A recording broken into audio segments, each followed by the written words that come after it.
ఈరోజు మరొకసారి మనము దేవుని వాక్య ప్రకారము నిజమైన ఆరాధన అంటే ఏమిటి అనే విషయాన్ని మనము ఆలోచించబోతున్నాము. గతంలో కూడా మనము అనేక సార్లు నిజమైన ఆరాధన అంటే ఏమిటి అనే దాని గురించి దేవుని యొక్క వాక్యముల నుండి మనం చూసాము. అయితే ఈరోజు సోషల్ మీడియాలో ఈ ఆరాధన గురించినటువంటి వివాదం తెర మీదకి వచ్చింది, మనందరికీ కూడా తెలుసు. కాబట్టి ఈ యొక్క ఆరాధన విషయమైన ఒక సంపూర్ణమైన అవగాహన క్రైస్తవ సమాజానికి ఉండాలి. ఎందుకంటే మన చేతిలో ఉన్న జీవ గ్రంథముగా పిలువబడుతున్నటువంటి బైబిల్ 2 నిబంధనలుగా మనకుంది. 2 నిబంధనలు అంటే పాత నిబంధన ఒకటి, నూతన నిబంధన. ఆ కాలానికి ఈ కాలానికి, పాత నిబంధనకి నూతన నిబంధనకి ఎంతో వ్యత్యాసం ఉన్నట్లుగా వాక్యం మనకు బోధిస్తుంది. ఈ యొక్క వ్యత్యాసాలు మనకు తెలియకపోతే మనకు నచ్చిన మార్గంలో మనం వెళ్ళిపోయి మనకిష్టం వచ్చినట్లుగా దేవుణ్ణి ఆరాధించి రేపు దేవుని యొక్క తీర్పులో నిలబడే అవకాశం ఉంది. కాబట్టి రేపు దేవుని యొక్క తీర్పులో నుండి మనం తప్పించబడాలి, లేకపోతే ఈ జీవిత కాలంలో దేవుణ్ణి మనము మెప్పించాలి, దేవునికి సంతోషం కలిగించాలి, దేవుణ్ణి ఆనందపరచాలి, దేవునికి ఒక ఉన్నతమైన ఆరాధన మనం చేసేవారుగా ఉండాలి, మనల్ని బట్టి దేవుడు సంతోషించేవారుగా ఉండాలి అని అంటే ఈ నిజమైన ఆరాధన అనేది మనకు తెలియాలి. ఈ మధ్య కాలంలో కొంతమంది ఆరాధన పేరిట చేస్తున్నటువంటి అవమానాన్ని, లేకపోతే లోక సంబంధమైన కార్యాలని కొంతమంది క్రైస్తవ పండితులు, పెద్దవారు వారు గద్దించటం జరిగింది. గద్దించటం కూడా కాదు, అది ప్రేమపూర్వకమైనటువంటి మనవి చేశారు. మొట్టమొదటిగా మనము ఏం నేర్చుకోవాలని అంటే, పెద్దలు వాక్యములో అనుభవం కలిగిన వాళ్ళు ఎన్నో సంవత్సరములు సేవ చేసి ఎన్నో నిందలు, బాధలు, ఎన్నో శ్రమలకు ఓర్చి తట్టుకొని నిలబడి అనేక మందిని దేవుని యొద్దకు నడిపించినటువంటి ఆ బోధకులు, పెద్దలు ఎవరైతే ఉన్నారో వారు వాక్యానుసారంగా గద్దించినప్పుడు ఆ మాటలు మనం తీసుకోవడం అనేది చాలా ప్రాముఖ్యమైనటువంటి విషయం. ఈరోజు చాలామంది ధనాన్ని సంపాదించి దేవుని పేరుతో కోట్ల రూపాయలు సంపాదించి దేవుని పేరిట లేక ఆరాధన పేరిట వాళ్ళు దేవునికి తెస్తున్నటువంటి అవమానము ఇంత అంతా కాదు. పైగా దాన్ని సమర్థించుకునే బోధలు, మాటలు మనము వింటూ ఉన్నాం. వాళ్ళు ధనాన్ని సంపాదించారు. ఎలా సంపాదించారు అని అంటే సత్యాన్ని ప్రకటించి కాదు, ఆశీర్వాదాల పేరిట, స్వస్థతల పేరిట, లేనిపోని బైబిల్లో లేని మాటలన్నీ చెప్పి మనుషులను ఆకర్షించి మనుషులకు ఆశలు కల్పించి కోట్ల రూపాయలు సంపాదించేశారు. కోట్ల రూపాయలు సంపాదించిన తర్వాత ఉచితంగా వారి పిల్లల్ని తీసుకొని వచ్చి సేవలో పెట్టేశారు. వారికి వాక్యం తెలియదు, వాక్యం చదివినటువంటి అనుభవాలు లేవు, సువార్త చేసినటువంటి అనుభవాలు లేవు, గ్రామాలు పట్టణాలు తిరిగి సువార్తను ప్రకటించిన అనుభవాలు లేవు. ధనం ఉంది, ఒక స్టేజ్ ఉంది, ఒక మైక్ ఉంది, వారికి నచ్చినట్లుగా పాటలు పాడడం, వారికి నచ్చినట్లుగా డాన్సులు వేయడం. దీనికి ఒక పేరు ఏంటంటే ఇది నిజమైన ఆరాధన. చూడండి, మొట్టమొదటిగా మనం ఏం నేర్చుకోవాలంటే, పెద్దలు దేవుని జ్ఞానం కలిగిన వాళ్ళు, వారు ప్రేమపూర్వకంగా వాళ్ళు గద్దించినా కూడా మనం వినాలి. జ్ఞాని గద్దింపుకి ఏమవుతాడట? లోబడతాడు. మూర్ఖుడైతే ఏం చేస్తాడు? తిరగబడతాడు. ఈరోజు కొంతమంది యవ్వనస్తులు మాకు ఎవరు ఏం చెప్పినా కూడా మేము చేసేది ఇంతే, మేము ఇలాగే పాడతాము, ఇలాగే డ్యాన్సులు వేస్తాము, మేము ఎవరి మాట వినేది లేదు, అందరూ మమ్మల్ని ఎందుకు మాట్లాడుతున్నారు, మేము చేసేది నిజమైన ఆరాధన కాబట్టి మమ్మల్ని మాట్లాడుతున్నారు అని ఈ విధంగా కవర్ చేయడం మనం చూస్తుంటాం. ఇప్పుడు లోకంలో ఒకసారి మనం చూస్తే, లోకంలో ఎంతో మంది చూడండి సువార్తను ప్రకటిస్తూ, వీధి సువార్తలు కానీ గ్రామాల్లో పట్టణాల్లో సువార్తను ప్రకటిస్తూ అనేక మంది వ్యతిరేకతని ఎదుర్కొంటున్నారు. లోకంలో చర్చిల మీద దాడులు జరుగుతున్నాయి, క్రైస్తవుల మీద దాడులు జరుగుతున్నాయి, ఎన్నో అవమానాలు, సువార్త కొరకు వారు ఎన్నో అవమానాలు ఎదుర్కొంటున్నారు. కానీ వీళ్ళు స్టేజీల మీద పాటలు పాడుతూ, డాన్సులు వేస్తూ, గెంతులు వేస్తూ వీళ్ళేమని చెప్పుకుంటున్నారు? అందరూ మమ్మల్నే మాట్లాడుతున్నారు, మీరేమైనా వీధుల్లోనికి వెళ్ళి సువార్త ప్రకటించారా? గ్రామాల్లోనికి వెళ్ళి సువార్త ప్రకటించారా? ఏ రోజైనా ఎండలోనికి వెళ్ళి సువార్త ప్రకటించారా? ఎండనక వాననక సువార్తను ప్రకటించారా? సువార్త కొరకు ఏ కష్టమైన అనుభవించారా? ఏ అనుభవమైనా ఉందా? ఏ అనుభవాలు లేకుండా అనుభవజ్ఞులు చెప్పినటువంటి మాటలను తృణీకరిస్తూ వాళ్ళకి నచ్చినటువంటి మార్గంలో ఈరోజు చాలామంది వెళ్ళిపోతున్నారు. ఇది చాలా ప్రమాదానికి దారితీస్తుంది. వాళ్ళు రేపు తీర్పులో నిలబడి దేవునికి లెక్క చెప్పవలసినటువంటి పరిస్థితి ఉంది. మరి సేవ విషయంలో పౌలు గారు సీనియరా, పేతురు గారు సీనియరా? చెప్పండి. పేతురు గారు చాలా సీనియర్. పేతురు గారు నేరుగా ప్రభువుతో తిరిగినటువంటి శిష్యుడు, 12 మందిలో అగ్రగణ్యుడు, అన్నిటికీ ముందుండేవాడు. ఎక్కడికైనా వెళ్ళాలన్నా, సమాధానం చెప్పాలన్నా ప్రతిదానికి కూడా ముందుండే పేతురు చాలా సీనియర్ సేవ విషయంలో. తర్వాత వచ్చిన పౌలు గారు పేతురు గారి కంటే వయసులోను అలాగే సేవ అనుభవంలోనూ చిన్నవాడే. అయినప్పటికీ కూడా ఒకానొక సందర్భంలో ఏం జరిగిందంటే పేతురు గారు ఒక పొరపాటు చేశాడు. అయితే పౌలు గారు దాన్ని గద్దించాడు. అంటే ఒక సీనియర్, చెప్పాలంటే ఒక సీనియర్ పాస్టర్ ఒక పొరపాటు చేసినప్పుడు ఒక జూనియర్ పాస్టర్ గద్దించవచ్చు. పౌలు గారు గద్దించాడట అక్కడ. పేతురు గారు పెద్దవాడైనా సరే ఆ గద్దింపుకి ఏమయ్యాడు? లోబడ్డాడు. అది జ్ఞాని చేసే పని. గుర్తించండి మీరు. ఒక చిన్నవాడు పెద్దవాడిని గద్దించినా సరే ఆ గద్దింపుకి లోబడ్డాడు. పేతురు గారు లోబడింది పౌలుకి కాదు. ఎవరికి లోబడ్డాడు? దేవుని వాక్యానికి లోబడ్డాడు. అది గుర్తుపెట్టుకోండి. దేవుని వాక్యానికి విధేయత చూపించాడు. ఈరోజు అనుభవజ్ఞులు గద్దించలా, యవనస్తుల్ని గద్దించలా, ప్రేమపూర్వకంగా మనవి చేశారు. వాస్తవంగా వాళ్ళు గద్దించాలి. ఏంట్రా మీరు చేసేది ఆరాధన పెట్టరని గద్దించాలి, తెలుసా? కానీ వాళ్ళు గద్దించలా, ప్రేమపూర్వకంగా మనవి చేశారు. దయచేసి మీ ప్రవర్తన మార్చుకోండి, దయచేసి క్రైస్తవ యవనస్తుల్ని తప్పుదారి పట్టించొద్దు, పాడు చేయొద్దు క్రైస్తవ్యాన్ని ఆరాధన పేరిటని వాళ్ళు మనవి చేశారు. అయితే ఈరోజు మనవి కూడా తీసుకుంటున్నారా? అంటే వీరు ఎంత అజ్ఞాన దశలో ఉన్నారో చూడండి. అసలు వాక్యం తెలుసా? వాక్యంలో ఏం రాయబడిందో తెలుసా?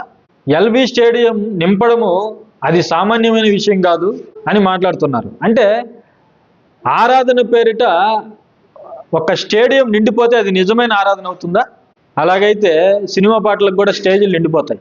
ఒక సినిమాకి సంబంధించినటువంటి కార్యక్రమానికి కూడా తండోపతండాలుగా ప్రజలు వస్తారు. అంటే ఈ ఆరాధన పేరిట ఈ అల్లరి చేస్తున్న వాళ్ళు ఎవరైతే ఉన్నారో వాళ్ళు వాక్యాన్ని తృణీకరిస్తున్నారు. అదే బాధపడవలసినటువంటి విషయం ఏంటంటే వాక్యాన్ని తృణీకరిస్తున్నారు. అసలు వాక్యం లేకపోతే నీవెవడవో తెలుసా? అసలు వాక్యం లేకపోతే అసలు నువ్వు ఎవడివి? ఈరోజు కోట్లు సంపాదించేశారు దేవుని వాక్యాన్ని అడ్డం పెట్టుకొని.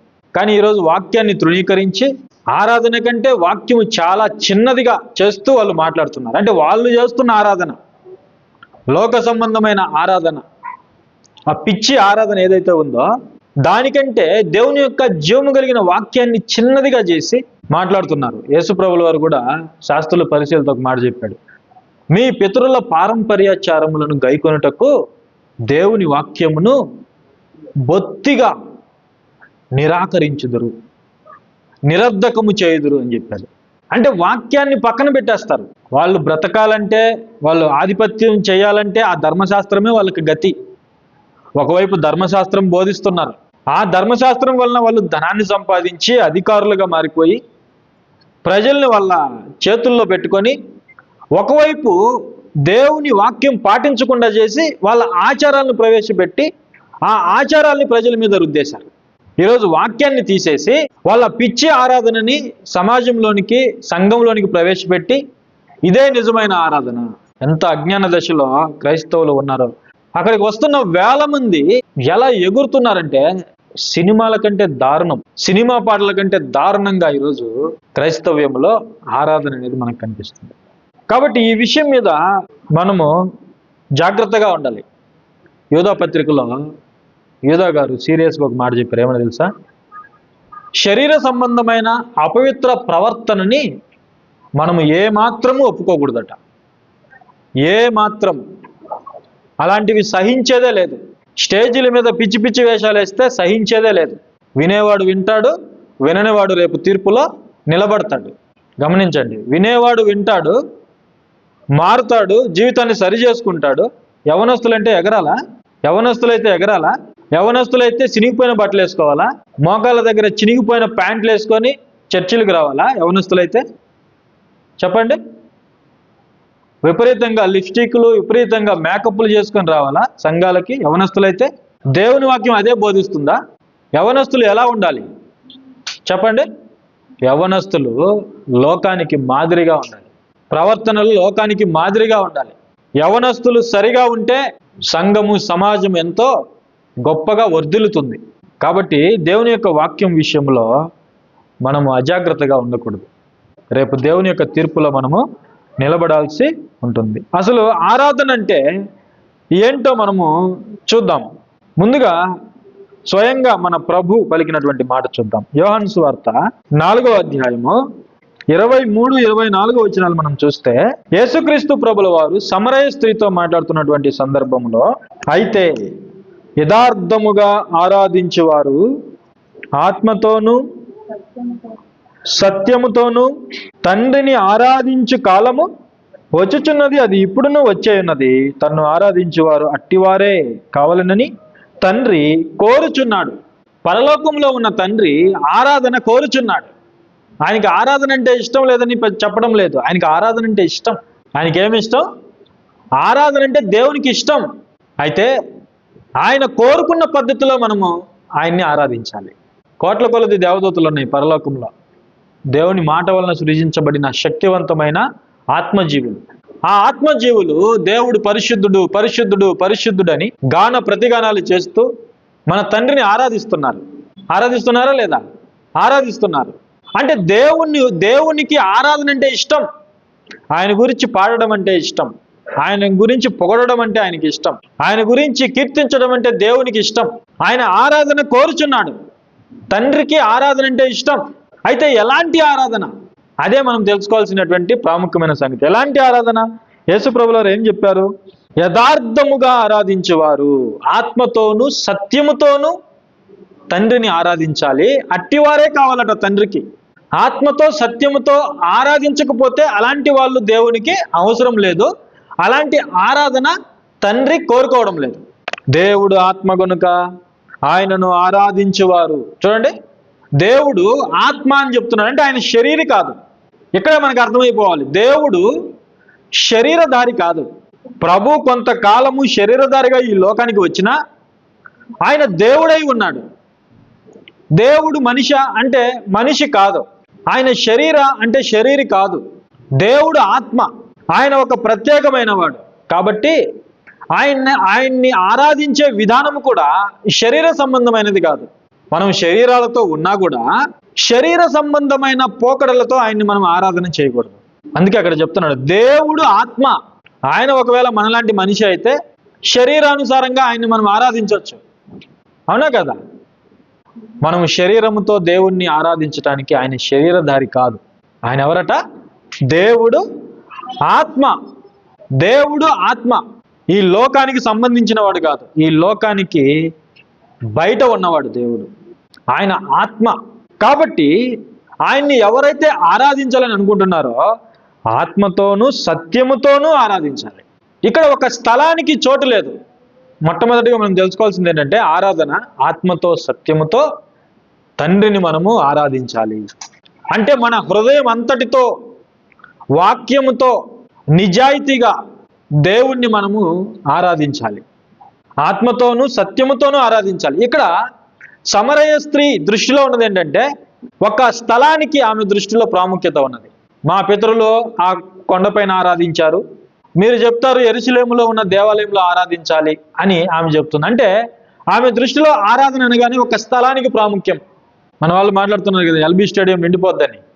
అంటే ఒక స్టేడియంలో చేసేదే ఆరాధన, ఒక 4 గోడల మధ్య చేసేది ఆరాధన, ఒక కట్టడం మధ్యలో చేసేది ఆరాధన, ఒక పెద్ద గ్రౌండ్లో చేసేది ఆరాధన. ఇలా అనుకుంటున్నారు ఆరాధన అంటే. ఆరాధన అంటే ఒక స్థలానికి పరిమితమైంది కాదు. ఆరాధన అంటే ఆత్మతో సత్యముతో చేసేదే ఆరాధన. ఆరాధన అంటే 4 గోడల మధ్య, ఒక స్టేడియంలో, ఒక గ్రౌండ్లో డీజే సెటప్ వేసి, ఒక పెద్ద స్టేజ్ వేసి, ఆ లైటింగ్ మధ్య, ఆ పొగల మధ్య దేవుని గురించి పాడటము, ఎగరటం, అది ఆరాధన కాదు. అది మన భ్రమ, అది మన పిచ్చి. దేవుడు ఏమంటున్నాడు? ఆత్మతో సత్యముతో చేసేదే ఆరాధన. అంటే మన హృదయం అంతటితో చేసేదే ఆరాధన. ఇది ఒక స్థలానికి పరిమితమైంది కాదు, ఇది మనము ఎక్కడ ఉన్నా ప్రతిరోజు చేసేది, మన హృదయముతో నిజాయితీగా దేవుని వాక్యముతో చేసేది. అంటే వాక్యానుసారమైన ఆరాధన. అదే ప్రభు చెప్తున్నాడు. ఇక్కడ స్థలానికి చోటు లేదు, స్థలానికి చోటు లేదు. ఇది అందరికీ చెప్తున్నాడు. యవనస్తులు ఒకలాగా ఆరాధించాలి, వృద్ధులు ఒకలాగా ఆరాధించాలి, యవనస్తులు ఎగరాలి, గెంతులు వేయాలి, ఇలాంటి భేదాలు లేవు. అందరూ దేవుణ్ణి ఒకే విధంగా ఆరాధించాలి, ఆత్మతో సత్యముతో ఆరాధించాలి. ఇక మరొకటి చూద్దాం. మరొక ఆరాధన ఏంటంటే విధేయతే దేవునికి ఆరాధన. ఏంటిది? విధేయత దేవునికి ఆరాధన. మొదటి సమూయేలు గ్రంథము చూడండి, ఒక మాట చూద్దాం. మొదటి సమూయేలు గ్రంథము 15వ అధ్యాయము 22వ వచనం చూడండి. దేవునికి నిజమైన ఆరాధన అంటే ఏంటో మనం తెలుసుకోవాలి. మొదటి సమూయేలు గ్రంథం 15వ అధ్యాయం 22వ వచనం చూడండి. అందుకు సమూయేలు తాను సెలవిచ్చిన ఆజ్ఞను ఒకడు గైకొనుట వలన యెహోవా సంతోషించినట్లు ఒకడు దహన బలులను అర్పించుట వలన ఆయన సంతోషించిన. ఆలోచించుము, బలులు అర్పించుట కంటే ఆజ్ఞను గైకొనుటయు పొట్టేళ్ల క్రొవ్వు అర్పించుట కంటే మాట వినుటయు శ్రేష్టం. దేవునికి ఏదంట ఇష్టం? మాట వినుట శ్రేష్టం. ఆయన ఆజ్ఞను గైకొనుట ఆయన హృదయానికి సంతోషాన్ని కలుగజేసేది. యవనస్తులారా, ఇది ఏ రోజైనా మీరు ఆలోచన చేశారా? మేము యవనస్తులమే, మేము ఇష్టం వచ్చినట్టు ఎగురుతాము అంటే దేవుని వాక్యం ఏమైపోవాలి చెప్పండి?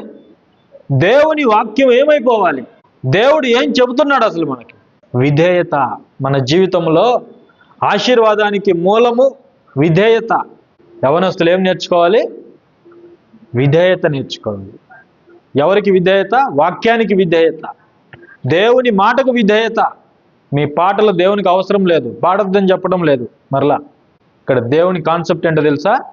బలుల కంటే, పొట్టేళ్ల క్రొవ్వు కంటే మొదట మనం ఏం చేయాలి? ఆయన మాట వినాలి. ఆయన మాట వినకుండా, ఆయన ఆజ్ఞ మీరి మనం బలులు అర్పించినా, పొట్టేళ్ల క్రొవ్వు అర్పించినా దేవుడు సంతోషించేవాడు కాదు, ఆశీర్వదించేవాడు కాదు. సౌలుని పక్కకు దోసేశాడు సింహాసనం నుండి. తెలుసా? దేవుడు సింహాసనం నుండి పక్కకు దోసేశాడు సౌలుని. విధేయత ఆయనకి ఇష్టం. ఆయన మాట వింటే ఆయనకి సంతోషం. కాబట్టి వాక్యం ఏం చెప్తుందో వాక్యానికి లోబడాలి. ఈరోజు జనం ఉన్నారు, మేము ఏం చెప్పినా వింటారు అని అనుకుంటే అది మన పొరపాటు. ఒకరోజు దేవుని ఎదుట మనము నిలబడాలి. కాబట్టి మనం విధేయత చూపటమే దేవునికి నిజమైనటువంటి ఆరాధన. వాక్యం ఏం తెలియజేస్తుంది? వాక్యానికి లోబడాలి మనం. ఈ విధంగా ఆరాధన పేరిట ఎగురుతూ, డాన్సులు వేస్తూ, డీజే లైట్స్ మధ్య ఆరాధన చేసేవాళ్ళు ఇంటిలో సినిమాలు చూడకుండా ఉంటారా? చెప్పండి. ఇంట్లో సినిమాలు చూడకుండా ఉంటారా? సీరియల్ చూడకుండా ఉంటారా? క్రికెట్ చూడకుండా ఉంటారా? స్పోర్ట్స్ చూడకుండా ఉంటారా? ఆలోచన చేయండి. చేసేవన్నీ చేసి ఆరాధనకు వచ్చి పాటలు పాడుతూ, డాన్సులు వేస్తూ, ఇష్టం వచ్చినట్టుగా ఎగురుతూ, ఇది ఆరాధన అంటే దేవుడు ఒప్పుకుంటాడా? చెప్పండి. తల్లిదండ్రుల మాట వింటున్నారా? తల్లిదండ్రులకు లోబడుతున్నారా? కుటుంబంలో బాధ్యత కలిగి ఉన్నారా? యవనస్తులు పాపం జోలికి పోకుండా, సిగరెట్లు, మద్యము, గుట్కాలు, పాన్పరాకులు వీటన్నింటి జోలికి పోకుండా తమ శరీరాన్ని కాపాడుకుంటూ, ఈ లోకం నుండి కాపాడుకుంటూ, పాపము నుండి కాపాడుకుంటూ దేవుని సన్నిధికి వచ్చి ఆయన గురించి పాడుతున్నారా? లేకపోతే లోకములో చేసేవాడిని చేసి దేవుని సన్నిధికి వచ్చి ఎగురుతూ ఇదే ఆరాధన అంటే దేవుడు ఒప్పుకునేవాడు కాదు. ఆయనకి ఏది ఇష్టం? ఆయన వాక్యాన్ని పాటించడం అంటే ఆయనకి ఇష్టం. అదే నిజమైన ఆరాధన. విధేయత ఆయనకి ఇష్టమైనటువంటి ఆరాధన. విధేయత ఆయనకి ఇష్టమైన బలి. మరొకటి చూద్దాం చూడండి. జీవితం అంతటినీ దేవునికి అర్పించటం ఆరాధన అంటే ఒక స్థలానికి, ఒక కట్టడానికి, లేకపోతే కొంత సమయానికి కేటాయించి బంధించేది కాదు. ఆరాధన అంటే జీవితం అంతటినీ దేవునికి అర్పించటం ఆరాధన అంటే. రోమపత్రిక 12వ అధ్యాయం 1వ వచనం చదవండి, మొదటి 2 వచనాలు. కాబట్టి సహోదరులారా, పరిశుద్ధమును దేవునికి అనుకూలమునైన సజీవ యాగముగా మీ శరీరములను ఆయనకు సమర్పించుకొనుడని దేవుని వాత్సల్యమును బట్టి మిమ్మును బతిమాలు కొనుచున్నాను. ఇట్టి సేవ మీకు యుక్తమైనది. చూడండి, మీరు ఈ లోక మర్యాదను అనుసరింపక. చూడండి, మనం ఏం అనుసరించకూడదట? లోక మర్యాద. ఈరోజు చర్చిని చూస్తుంటే క్లబ్ను చూసినట్టు ఉందా లేదా చెప్పండి. ఈరోజు చర్చిని చూస్తున్నప్పుడు క్లబ్ మనకి గుర్తుకొస్తుందా, రావటం లేదా? అన్నీ కాదు, కొన్ని.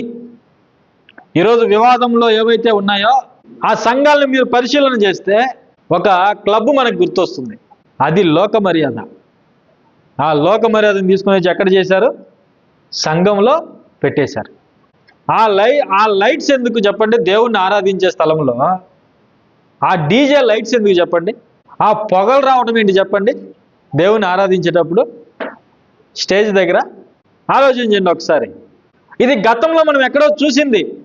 ఎక్కడ చూసాం మనం? లోకంలో చూసాం. లోక సంబంధమైన ఆటపాటల్లో మనం చూసాం, క్లబ్బుల్లో మనం చూసాం.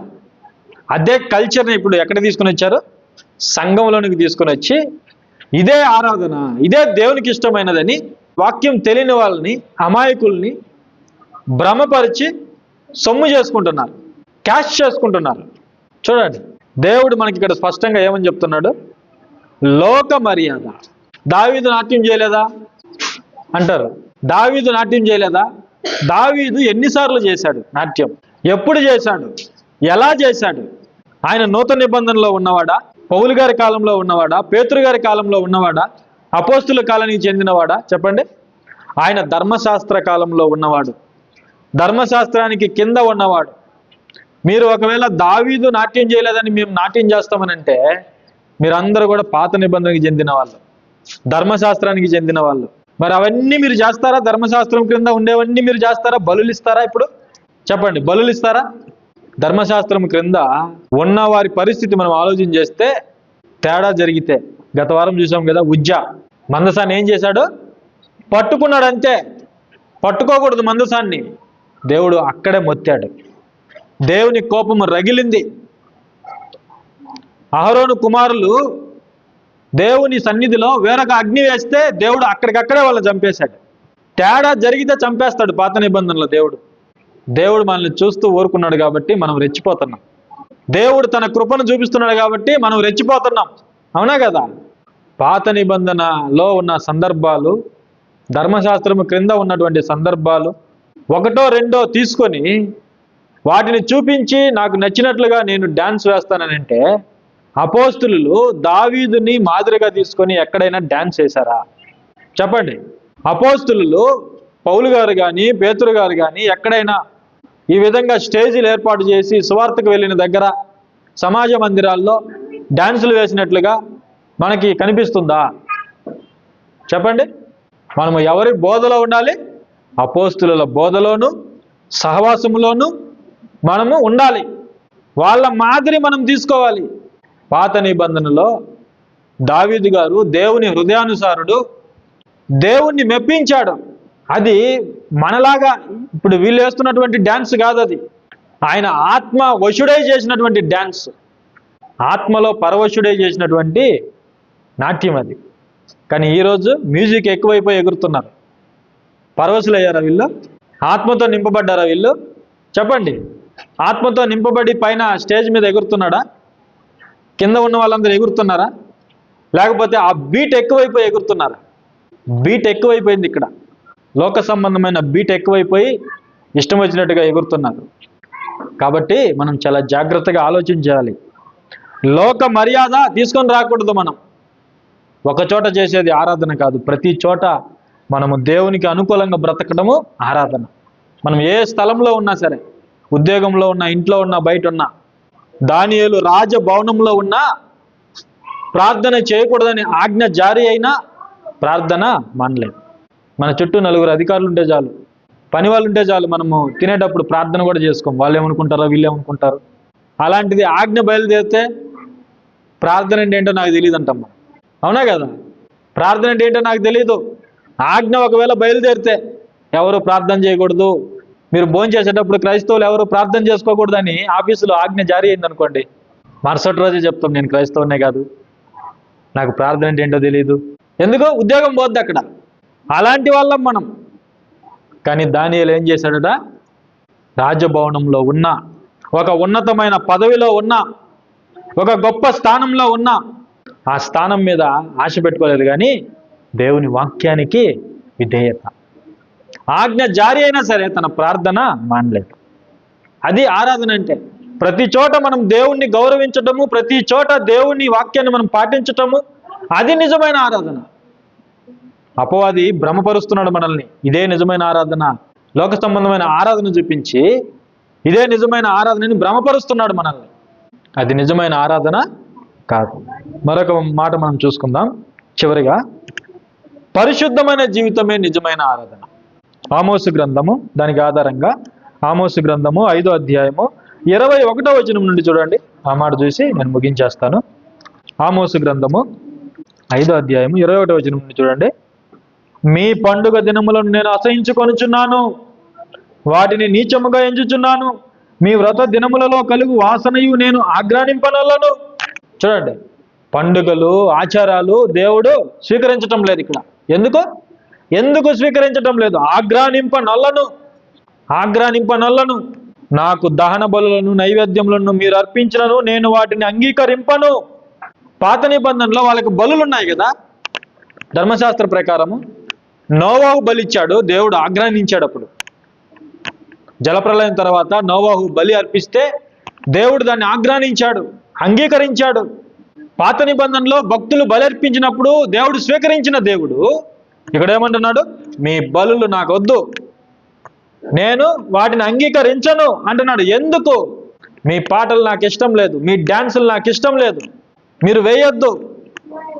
ప్రియులరా, మరొక కఠినమైన మాట ఏంటో తెలుసా? మన జీవితం మారకపోతే మనం ప్రార్థన చేసినా కూడా దేవుడు వింటాడు. గుర్తుపెట్టుకోండి, మన ప్రార్థన దేవునికి అసహ్యం. ఎప్పుడో తెలుసా? మన జీవితం మారకపోతే. ఇక చాలు అంటాడు దేవుడు. చాలు, నువ్వు ప్రార్థన చేయొద్దు, నేను వినను. ఎందుకు? నీ జీవితం మారలేదు, నీ ప్రవర్తన మారలేదు. మన ప్రార్థన ఎప్పుడు వింటాడంటే మనం తప్పు చేస్తే ఒప్పుకోలు ప్రార్థన దేవుడు వింటాడు, పశ్చాత్తాపంతో కూడుకున్న ప్రార్థన వింటాడు. కానీ జీవితం మారకుండా పదే పదే మనం ప్రార్థన చేస్తే దేవుడు వినడు, అంగీకరించడు. దేవుడు మన బలులు, మన పండుగలు, మన పాటలు అంగీకరించాలంటే మన జీవితం బాగుండాలి. ఏం బాగుండాలి? మన జీవితం, మన ప్రవర్తన, మన నడక బాగుండాలి. మీ దాన బలులు నాకొద్దు, మీరు అర్పించినను నేను వాటిని అంగీకరింపను. సమాధాన బలులుగా మీరు అర్పించు క్రొవ్విన పశువులను నేను చూడను.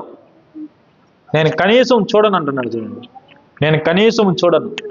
ఎందుకు?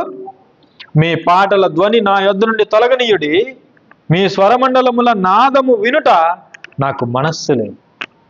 ఎన్ని వాయిద్యాలు చూడండి, ఎన్ని వాయిద్యాలు ఈరోజు సంఘంలో. దేవుడు అంటున్నాడు, నేను వినటానికి నాకు మనస్సు లేదు అంటున్నాడు. నాకు ఇష్టం లేదు, నాకు మనస్సు లేదు. మనం ఎవరితోనైనా మాట్లాడాలంటే ఏముండాలి? మనకి మనస్సు ఉండాలి. మనసు ఉంటే మాట్లాడతాం, మనసు లేకపోతే మనము మాట్లాడము. అవునా కదా? మరి నీకు మనసు ఉండాలంటే ఆ ఎదుట వ్యక్తి నీకు నచ్చినట్టుగా ఉండాలి. అంతేనే కదా? ఎదుట వ్యక్తి నీకు నచ్చినట్టుగా ఉన్నప్పుడు అతనితో మాట్లాడడానికి కానీ ఆమెతో మాట్లాడడానికి కానీ నీకు మనస్సు ఉంటుంది. నీకు మనస్సు లేదంటే ఆ మనస్సు నీ మనస్సు కలవడం లేదు, అందుకే నీకు మనస్సు లేదు. దేవుడు అంటున్నాడు, నాకు మనస్సు లేదు, నీళ్లు పారినట్లుగా న్యాయము జరగనీయుడి, గొప్ప ప్రవాహము వలె నీతిని ప్రవహింపనీయుడి. ఇదండి దేవుడు కోరుకుంటున్నది. ఎందుకు మీ పండుగలు, మీ ఆచారాలు నాకు అసహ్యము, మీ పాటల ధ్వని నాకు అసహ్యము, మీ స్వరమండలాలు, మీ వాయిద్యాలు తొలగనీయండి అని దేవుడు అనడానికి కారణం ఏంటంటే వారిలో ఏం లేదు? న్యాయం లేదు. నీళ్లు పారినట్లుగా న్యాయము జరగాలి. ఏం జరగాలి? న్యాయం జరగాలి. ఇశ్రాయేలీయుల మధ్యలో న్యాయం లేదు. ఆచారాలు ఉన్నాయి, పండుగలు ఉన్నాయి, బలులు ఉన్నాయి, పాటలు ఉన్నాయి, వాయిద్యాలు ఉన్నాయి, కానీ ఏం లేదు? న్యాయం లేదు. ఎంత మోసమో చూడండి. దేవుడు న్యాయవంతుడు, ఆయన యథార్థవంతుడు. ఈరోజు మనం చేస్తున్న ఆరాధనలో యథార్థత లేదు. దేవుడు ఆత్మయే ఉన్నాడు, మనం చేస్తున్న ఆరాధనలో ఆత్మ లేదు, సత్యం లేదు. దేవుడు న్యాయవంతుడై ఉన్నాడు, ఈరోజు మనం చేస్తున్నటువంటి ఆరాధనలో న్యాయం లేదు.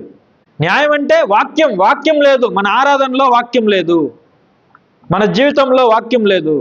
అందుకే దేవుడు నీళ్లు పారినట్లు న్యాయము జరగనివ్వుడి, గొప్ప ప్రవాహము వలె నీతిని ప్రవహింప నీయుడి. సంఘంలో నీతి ప్రవహించాలి, సంఘంలో న్యాయము జరగాలి. ఇవన్నీ జరిగితేనే కదా దేవుడు మనతో మాట్లాడడానికి ఇష్టపడేది, మనతో ఉండడానికి ఇష్టపడేది, మనల్ని ప్రేమించేది, మనల్ని ఆశీర్వదించేది, మనల్ని గొప్ప చేసేది. చెప్పండి. ఇవి లేకుండా మనము ఈరోజు పిచ్చి పిచ్చిగా పాటలు పాడుకుంటూ, డ్యాన్సులు వేసుకుంటూ, ఆ డీజే లైట్స్ మధ్య ఎగురుతూ, గెంతులు వేస్తూ, ఇదే ఆరాధన అనుకుంటూ భ్రమలో బ్రతికితే మనము చచ్చిన స్థితిలో ఉన్నాము. మన జీవితం ఎవరికి కూడా ఉపయోగపడదు. ఆ ఆరాధన చూసి బయట వాళ్ళే అసహించుకుంటారు. ఏం చేస్తారు? బయట వాళ్ళకే కనీస అవగాహన ఉంది. ఏంట్రా వీళ్ళు క్రైస్తవులు అండి ఇలా ఎగురుతున్నారు, వాళ్ళకే ఉంది అవగాహన. దౌర్భాగ్యం ఏంటంటే మనకు లేదు ఆ అవగాహన, వాళ్ళకే ఉంది ఆ అవగాహన. వీళ్ళేంట్రా క్రైస్తవులు అయ్యిండి ఇలా ఎగురుతున్నారు, మన క్లబ్లో ఎగిరినట్టు, సినిమా థియేటర్లో ఎగిరినట్లు ఎగురుతున్నారు అనుకుంటారా? అనుకోరా? ఇప్పటికే అనుకుంటున్నారు చాలామంది. ఇప్పటికే చాలామంది ట్రోల్స్ చేస్తున్నారు మన పాటల్ని. దేవుడి పాటల్ని ట్రోల్స్ చేసే స్థితికి తీసుకుని వచ్చామంటే మన ఆరాధన చూడండి ఎలా ఉందో. అవునా కదా? కాబట్టి నిజమైన ఆరాధన ఏంటంటే ఆత్మతో సత్యముతో ఆరాధన చేయాలి, విధేయతతో ఆరాధన చేయాలి, మన జీవితం అంతటిని అర్పించాలి, పరిశుద్ధమైన జీవితంతో ఆరాధన చేయాలి. అది నిజమైన ఆరాధన. ఆ విధంగా మనం ముందుకు వెళ్ళాలి. లేకపోతే రేపు మనం అందరం కూడా తీర్పులో నిలబడాలి, దేవునికి లెక్క చెప్పాలి. కాబట్టి పెద్దలు గద్దించినప్పుడు లేక వాళ్ళు మనకు బుద్ధి చెప్పినప్పుడు దాన్ని మనం స్వీకరించాలి. మనం వాళ్ళకి లోబడ్డం లేదు, వాక్యానికి మనం లోబడుతున్నాం. గుర్తుపెట్టుకోండి. నీకు సమాజంలో ఒక స్టేటస్ ఉండొచ్చు, డబ్బు ఉండొచ్చు, వేల మంది నీ దగ్గరికి రావచ్చు, కానీ అన్నిటికంటే దేవుని యొక్క వాక్యం చాలా గొప్పది. ఆ వాక్యాన్ని బోధించేవాడు కూడా దేవుని దృష్టిలో గొప్పవాడు. ఇశ్రాయేలీయులకి అరణ్య మార్గంలో దేవుడు మోషే ద్వారా వారిని నడిపించాడు. ప్రతి విషయంలో కూడా దేవుడు మోషేతోనే మాట్లాడేవాడు నేరుగా. ఎందుకు? మోషే దైవజనుడు. కాబట్టి మనము దైవజనుల మాట వినాలి. ఈ యొక్క డ్యాన్స్ని ఎంతోమంది సేవకులు ఖండిస్తూనే వచ్చారు. యేసన్న గారు ఖండించారు, ఇంకా ఇప్పుడున్న కొంతమంది అనుభవజ్ఞులు ఖండిస్తూ వస్తున్నారు. వాటిని మనము స్వీకరించాలి. అది దేవుని పిల్లలుగా మన ధర్మము, యవనస్తులుగా మన ధర్మము. మనం మన జీవితాన్ని మార్చుకొని మనము దేవుని సంఘంలో న్యాయంగా ప్రవర్తించాలి. నీతిగా మనము ప్రవర్తిస్తే మన జీవితాలు గొప్పగా వర్ధిల్లుతాయి. కాబట్టి ఆ విధంగా మనం ముందుకెళ్ళాలని కోరుకుంటూ ఈ నా చిన్న సందేశాన్ని ముగిస్తున్నాను. చిన్న ప్రార్థన చేస్తాను. కళ్ళు మూసుకోండి.